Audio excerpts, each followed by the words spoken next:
Z for Anarchy versus Lazy Arsenal. And right here and right now, onto the mid, makikita naman natin both of them positioning themselves onto the bush, waiting for the moment na lumabas or magpakita yung kabilang side ng team. Pero ang mangyayari lang dito, tamang harasan lang, hindi tumama yung hook. Ito yung ito yung nakakatakot sa isang main si Tarm. Yung hook, hindi ko mapapakita, walang on cam sayang. Pero grabe, no, kapag na-hook ka kasi or tinamaan ka ng sibat ni isang Louie, mahihirapan umiska po yung mga miyembro ng Z for Anarchy, especially kapag meron na tayong ultimate, di ba? The King's Calling. Ayun yung nakakainis Yung sibat na to, pwede natin mahawit kay Zilong. Dati nung unang labas siya, yun talaga yung idea ko. Parang, for me, parang bakit para sila nanunusok? Ba't kayo ganyan? Pero syempre, ang ganda nung conviction, ang ganda rin kasi nung mechanics sa isang Misitar. Hindi lang siya masyado na-highlight kasi wala sa meta or hindi rin kasi pinagbabasya kasi mostly ng mga nag-RG yung meta onto the tournaments and pro scene. Pro scene, pero talaga. ngayon na nag-i-start na sa Juicy Legends, there's a high possibility na pwede na siyang magamit. Or lumabas. And magkakaroon kasi ng idea, lalo yung mga bago maglaro ng ML pa lang, mostly na nanonood kasi yan. Even for me, nung nag-i-start ang mag-ML, I mostly watch talaga mga tournaments tapos ino-observe ko. Gana kaya to in a competitive scene. Katulad niyan, Louie onto the middle lane, partnered up with Chovy. Yes, and ito naman on the bottom lane, Gem and Louie is just harassing themselves. Dito, wala man naman masyadong nagaganap ulit dito sa magkabilang team. Medyo tahimik pa sila as of the moment. Pero Irad wanna try and go flank on the bot lane against Gem here. But instead, Gem, namataan. Good positioning to kay Gem kasi instead of holding under the turret, binantayan niya na lang yung gold grab para makita niya kung meron bang tao na papunta sa kanya. Dahil nakita niya na prevent niya yung possible gank, no, na gagawin dapat sa kanya on the bot lane. But right now, delikado yung kalagayan niya as here goes Irad, pero real-world manipulation. Uy, ang advanced thinking nila doon, pero look at the turtle laying down, pero at the same time, I like what Gem is doing. Katulad nga sabi mo, okay na, prevention is better than gank. Binago na. Talaga yung motto na yun. Pero, aside though, because of that prevention, kahit pa paano hindi magiging ganun kalaki yung gap ng Z4 against the Arsenal kasi wala pa mga first blood. Wala pa. A hefty bounty still up for grabs. The energy shields up for grabs para yan naman. Pero kung papansin mo, Lazy Arsenal is trying to find someone na maliligaw based on positioning itself. Tama ka dyan. And speaking of positioning, maganda yung position ni Chovy dito together with Louie. Here comes the hook. Kaso there is a 4v1 situation. Ang ganda ng paghabol nila doon. Pero sabi niya, kung may spear ka, meron naman akong fencing style. With the first blood going to Irad as early as 3 minutes. Lazy Arsenals, medyo nagkakaroon ng miscommunication. Di clear kung papasok na nga ba or hindi. Katulad ito, papasok si Irad. Pero Gem, sabi niya, kalma lang muna tayo. I need to stay on my lane. That was a maling wrong mistake by Louie. Isang maling wrong mistake. Ayan na naman tayo. Isang maling wrong mistake by Louie. Bakit natin sinabing mistake, guys? Hindi pa siya level 4 when he tried to hook out.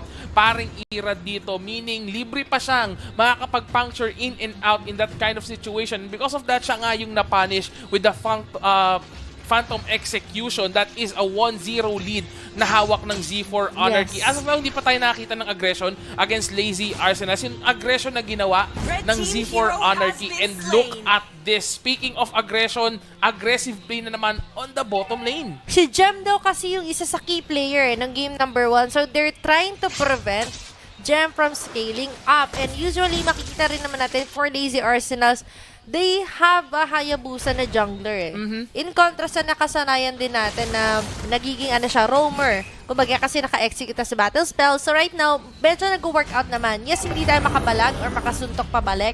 But same goes din naman for Z4 Anarchy na hindi nila na mamataan na tahimik na si Palos pero nakakapag-farm ng mabuti, sumasabay. King's Calling. Katulad ng King's Calling nila dito. This will be an 8v5 situation pero sasabayan nila dito. Sabi na kahit palag-palag ba yan mga sir? Pero look at the jump. Si Dean Sensei sinundan si Palos from the back and that will equalize into a kill. 2 junglers down.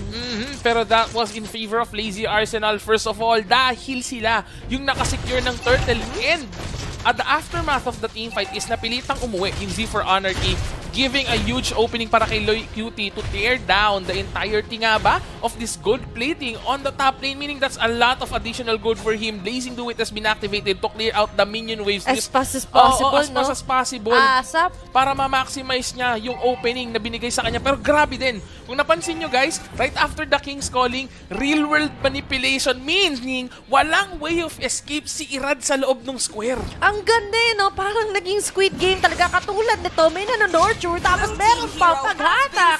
And that's it. Ang bilis na makapag-in and out ni Palos, while opposite naman yung nangyari for Z4 Anarchy. In and out nila medyo sticky. Kasi Medyo sticky. Nagiging nagiging 9v5.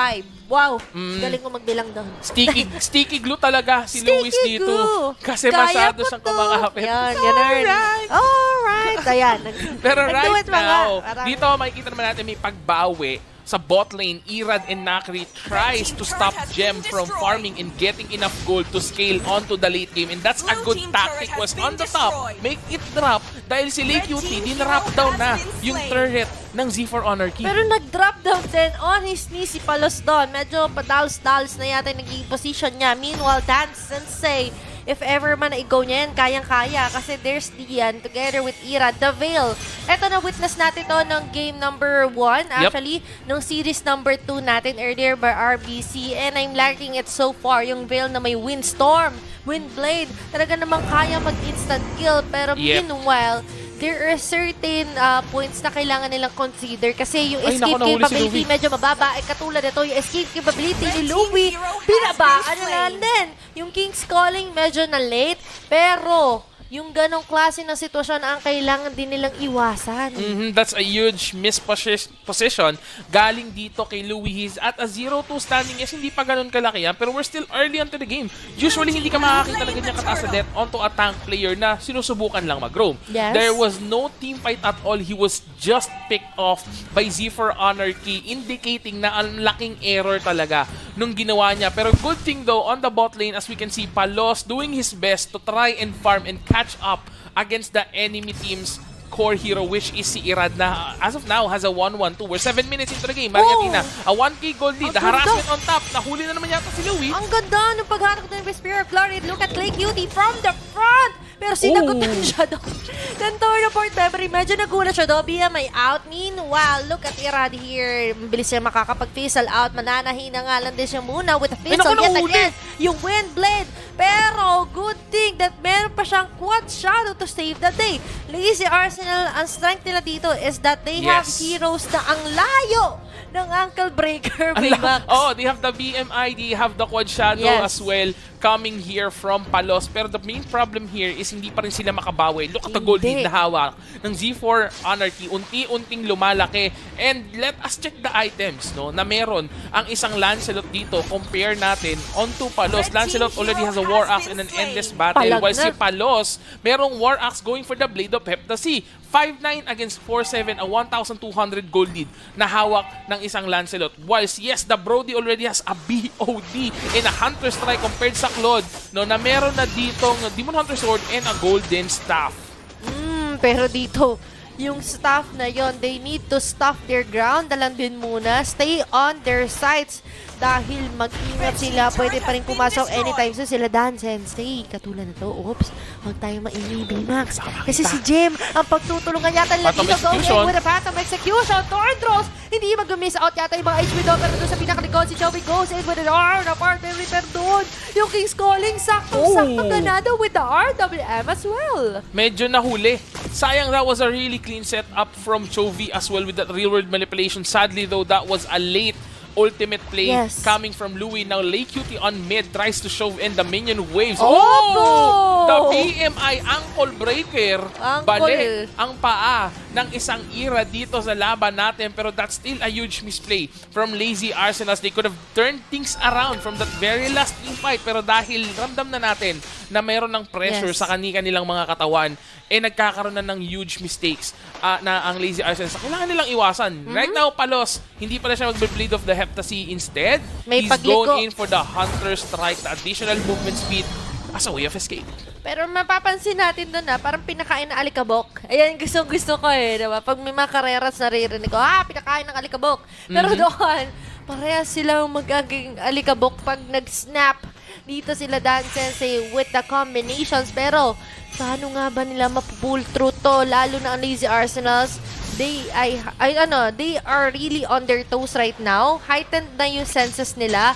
And every time na may bush si Louie, make sure na hindi siya nagtitipid sa Spear of Glory niya. Hindi sumasapat dito yung Shield Assault niya, but instead, kailangan nila ng correct timing and synchronization dito ni Chovy. Katulad niyan, Luis goes in, nagkakalat ang kanyang mga baby glues. Pero yung Windstorm and Windblade, di masyado magkoconnect. Hindi talaga makapag-connect dito. Pero look at Luis. Gusto ko yung ginagawa ni Luis dito na every time na naka-split-split siya, tumatambay lang siya into a position na enough to give vision para sa mga kanyang kakampi, para malaman kung saan nakapwesto ang mga membro ng Lazy Arsenals, preventing the possible flanks and ganks na gusto nilang gawin dito. And grabe, no? From a 1K gold lead na hawak ng Anarchy, ng Z4 Anarchy kanina, ngayon, that's an almost 4K or a 3K gold lead na hawak ng Z4 Anarchy. In the addition of the Lord being up for grabs right now, they are gonna try and take it. Tignan natin kung gagawan ba ng paraan ng Lazy Arsenals to. Nakita ko rin yung position dito ni Doc Nakiri. Hindi rin siya masyado na-highlight. Pero nakakapag-free siya. Yun yung delikado. Conceal? Medyo nasayangan ako doon. Baymax, wala silang nakuhang target. Instead, si Luis lang ang pumapronta na ma-maximize niya yung plus niya dito. And even the split later on kapag kumapit na parang tuko, yan yung kailangan nilang iwasan. And look at that. Si Jem ang kanyang napili, preventing him na makapagkaroon ng surprise attacks. But instead, yung Lord ngayon, ilang beses nang rumarapa na re-reset. 2 bars have been eliminated, pero reset na nga lang din ulit. Alam mo, Maring Athena, Luis right now, as the way he performs, is the epitome of a good frontliner. Epitome. Ganun siya katindi mag-frontline from the side of Z4 Anarchy ever since nahawakan niya kanina yung Phobius natin. And right now, with this glue alone, he was able to shove away or nabugaw niya dalawang miyembro ng Lazy Arsenals. Ang ganda, ang laki ng opening na nabigay sa Z4 Anarchy. Pero hindi rin nag-gani. Ang gusto ko sa side ng Z4 Anarchy ngayon, Maring Athena, hindi na sila basta-basta kumukuha ng objectives ng kumpleto pa yung Lazy Arsenals. They make sure. They're minimalizing the possible mistake na mangyayari sa kanila dito. Mas gusto nila yung sure na eh. And as usual, makikita naman natin Lazy Arsenals. They're trying their best, pati sa mga audiences natin dyan. Nakatutok na katulad na to. Si Chovy goes in with the RW. Survive na nga dito ni Lake Cutie with a blazing donut, resulting into a double kill. Z4 Anarchy in just a snap. Nahuli sila sa patibong ni Louie and Chovy na ito ngayon yung pumuposisyon, gumagwardya kay Iran. The Lord right now, pinili na pumunta muna sa side ng Lazy Arsenals. Ano bang sinabi ko, Maring Athena? That was the biggest mistake Z4 Anarchy could have made, kung saan si Luis nag-overextend, forced to do a recall onto their base. And with that in mind, from the side ng Lazy Arsenals, wala nang magpa-frontline sa kanila. Let us do an initiation. Blazing Do It coming from Lake QT secures 2 members of Z4 Anarchy, leading to that Lord takedown. And ngayon, sila yung may hawak ng momentum with the Lord marching in onto the top lane. That was a good shove on mid and on actually, hindi nila na-shove yung mid kasi now clear out ng mga membro ng Z4. Pero on the other hand, the bottom lane turret has been secured right now. So mag-asa Didiretsuhin ba to? Didiretsuhin yata nila yung top lane. That's the question, pero dito medyo yung si Luis. Kala ko pwede siya gumaw doon if ever pwede siyang pumasok or pumapit lang dito kay Louie. But dito ang Lazy Arsenals, because of that one Lord, they're trying to maximize it, take all that they can. Doon sa pinakalikod, dyan na nga si Luis at pakalat na naman ang kanyang mga little clues, and the Lord is knocking on the inhibitor turret onto the top lane. Meanwhile, Lazy Arsenals, buo pa ang loob nila dito. Jam onto the front lane. Palos, may konting pistol in, pistol out, poking around. Pero Z4 Anarchy, kaya pang dumepensa. Kayang-kaya pang dumepensa. Luckily, napatay na kagad nila yung Lord. But sadly, ubos ang pantubos para sa lahat ng tore nila outside their base. And what's left here actually is those 2 inhibitor turrets na kailangan na nilang bantayan maigid. The things have turned around. Ito yung sinasabi natin, isang maling wrong mistake lang, diba? Ng Z4 Anarchy, mababaliktad sila ng Lazy Arsenals. Napuing ang Z4 from this match. Kung kanina, Lazy Arsenals yung napuing, ngayon yung Z4 naman ang napuing. Napuwing. Puwing. Ano ba talaga? Pag Hindi ko sa alam. Tagalog, ano ko puwing eh. Dito pag sa Manila din, puwing. Na Pero puwing. syempre dito, sino nga kaya ang makakabawi agad? Luckily though, 50-50 pa rin Yes. ang ating chances dito for both teams. And makikita naman natin in terms of item.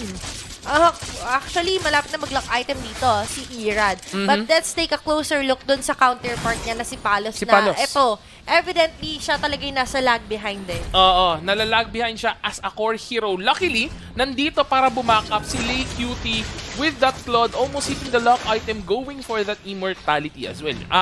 Ito yung napapansin ko sa side ng Lazy Arsenals. Palos needs to step up his gameplay.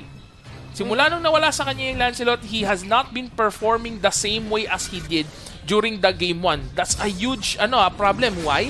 Paano kapag on the next matches na iaharap Yun at nila? yun lang iban, Yun at no? yun ang iban or agawin ng agawin sa kanilang side. Parang yun nangyari kasi before. SB Empire, di ba ganyan na ganyan yung nangyari? Kapag walang The Roger. Roger, hirap na hirap silang lumaban. So, they need to prevent that one out na na-outbox sila, na-outsmart. Kumbaga, kasi when you have a limited hero pool, the chances that you are the target talaga very high eh. Yes, especially if you're the core hero. Yes, you are the jungler. Lalo ngayon, siya yung pinaka-tina-target pero hindi siya maabot-abot. Thankfully though, nandiyan sila Gem and Lay Cutie with the basic attacks. Normal to deal that much damage. Pero si Gem, muntik bakuna. na doon.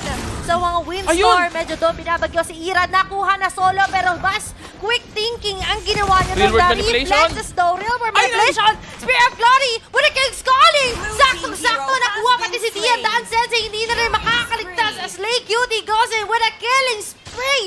What happened, Baymax? Grabe yun. What happened here was they were too greedy to try and take down Gem that they forgot about the presence of both Lay Cutie and Louie. That real-world manipulation setup was really clean with the follow-up of that King's Calling that led Iba to the din. victory in that team fight alone. And thus, they have the Lord, Luminous level 2, on their side. Lazy Arsenal securing a huge lead right now against Z4 Anarchy. Actually, Irad was still lucky na na-fizzle out niya yung spear. Yun na pa ng hila sa kanya ni Louie dito with the Thornrose. Saktong-sakto. Kaso nga lang, yung May kapalit pagtakas niya, Iba yung nahook. Parang sa pila yun eh. Tinulak pa likod.